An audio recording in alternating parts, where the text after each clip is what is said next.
Australian supermarkets have reintroduced national rationing of essential groceries after panic buying resumed in some states, provoked by a rise in cases in Victoria. The southern state reported its 10th straight day of new cases in double digits on Friday.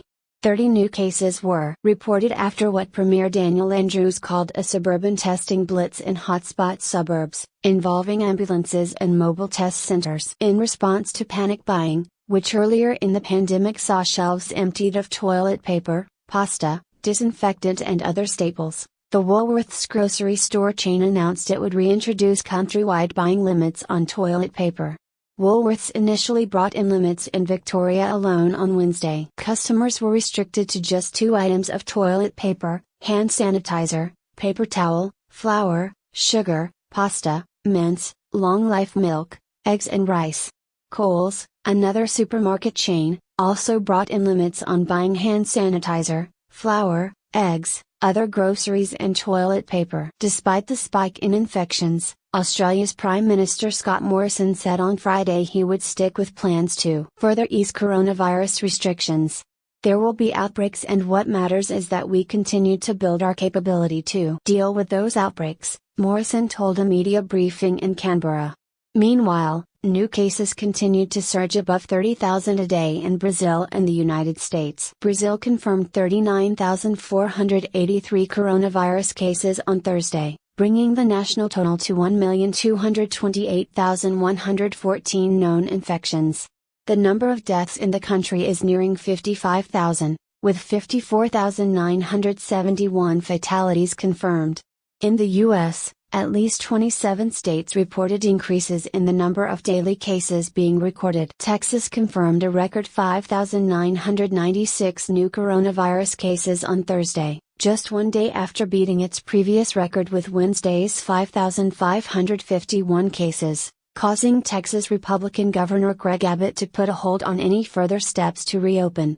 Abbott also reimposed a ban on elective surgeries in some areas to preserve hospital space, after the number of patients statewide more than doubled in 2 weeks. U.S. Vice President Mike Pence will hold the first coronavirus task force press briefing in weeks on Friday, CNN reported. The U.S. Centers for Disease Control, CDC, warned that they believe the U.S. actually has had 10 times the number of known infections over the course of the pandemic so far, or 20 million cases.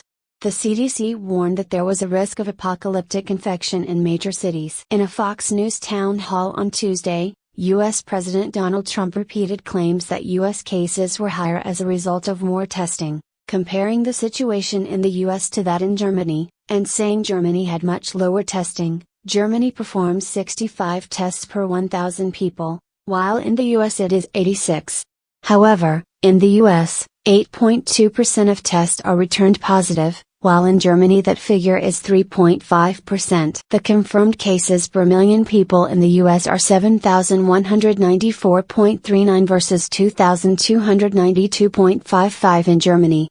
In the U.S., 124,355 people have died so far. In Germany, 8,940 people have died. Other key developments from around the world included, cases worldwide neared 9.6 million on Friday, with the WHO saying it expected global infections to pass 10 million by the end of the week. The current total stands at 9,586,769. At least 488,740 people have died so far. In Sweden, people are losing trust in authorities' handling of the coronavirus pandemic, as the man behind the country's light-touch approach called lockdowns a form of madness and political parties demanded the Swedish strategy be reviewed before the next election in 2022. China reported 13 new cases, 11 in Beijing. 11 were in Beijing, where mass testing has been carried out following an outbreak that appears to have been largely brought under control. The other 2 cases were brought by Chinese travelers from overseas, according to the National Health Commission. South Korea reported 39 new cases, mostly from the densely populated Seoul metropolitan area where officials have been struggling to stem transmissions amid increased public activity and eased attitudes on social distancing. Mexico pushed past a total of 25,000 deaths and 200,000 confirmed cases. The country's finance minister, Arturo Herrera Gutierrez, tested positive but is experiencing only minor symptoms, he said. A Europe-wide study shows child virus deaths are extremely rare. Fewer than 1 in 100 children who test positive die, although a small but significant percentage develop severe illness, the study showed. UK Health Secretary Matt Hancock threatened to close beaches, after tens of thousands of people descended in droves on beaches in Bournemouth and other stretches of the Dorset coast. Hancock said on talk radio he had the power to close the beaches if people did not respect social distancing rules. New Zealand reported one new case of COVID-19. Like all of the country's active cases, it was diagnosed during the routine testing of quarantined travelers.